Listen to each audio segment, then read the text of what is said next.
नमस्कार. 22 डिसेंबर प्रख्यात भारतीय गणितज्ञ श्रीनिवास रामानुजन यांचा जन्मदिवस राष्ट्रीय गणित दिवस म्हणून साजरा केला जातो.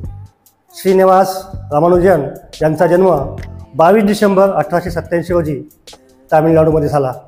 ते अत्यंत प्रतिभावान आणि हुशार असे गणितज्ञ होते. अतिशय अल्पावयात त्यांनी अनंत श्रेणी, संख्याशास्त्र, गणितीय विश्लेषण आणि फंक्शन्समध्ये महान शोध लावले. रामानुजन संख्या 1729 जी घनांच्या बेरजेच्या स्वरूपात वेगवेगळ्या प्रकारे व्यक्त करता येते.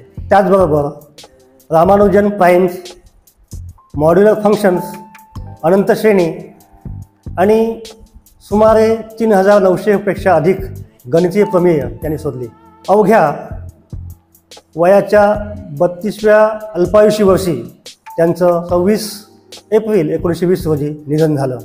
2012 साली भारताचे तत्कालीन पंतप्रधान डॉक्टर मनमोहन सिंग यांनी श्रीनिवास रामानुजन यांच्या 125व्या जयंतीनिमित्त 22 डिसेंबर हा राष्ट्रीय गणित दिवस म्हणून घोषित केला.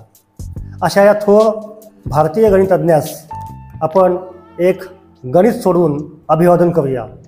आणि हो, हे गणित आपण सोडवलं तर निश्चितच आपल्याला त्या गणिताच्या उत्तरा एवढं दीर्घायुष्य लाभेल. तर चला सोडूया गणित. पण तत्पूर्वी आपण माझ्या चॅनलला सबस्क्राईब करून बेल आयकॉन दाबायला विसरू नका. तर चला सोडूया गणित. सर्वप्रथम कोणतीही एक पूर्ण संख्या तुम्ही मनात धरा. आता त्या संख्येची दुप्पट करा. आलेल्या दुपटीमध्ये 10 मिळवा.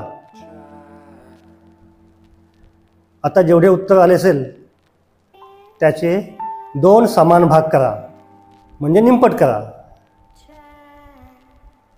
आलेल्या उत्तरातून मनात धरलेली संख्या वजा करा. आता आलेल्या वजाबाकीला 20ने गुणा. जेवढं उत्तर तुमचं आलं असेल तेवढी वर्ष तुम्ही सुखी आणि समृद्ध असं दीर्घायुष्य जगाल अशी सदिच्छा व्यक्त करतो. आणि आलेलं उत्तर आणि ही माहिती कशी वाटली ते कॉमेंटमध्ये सांगाल अशी अपेक्षा व्यक्त करतो. धन्यवाद.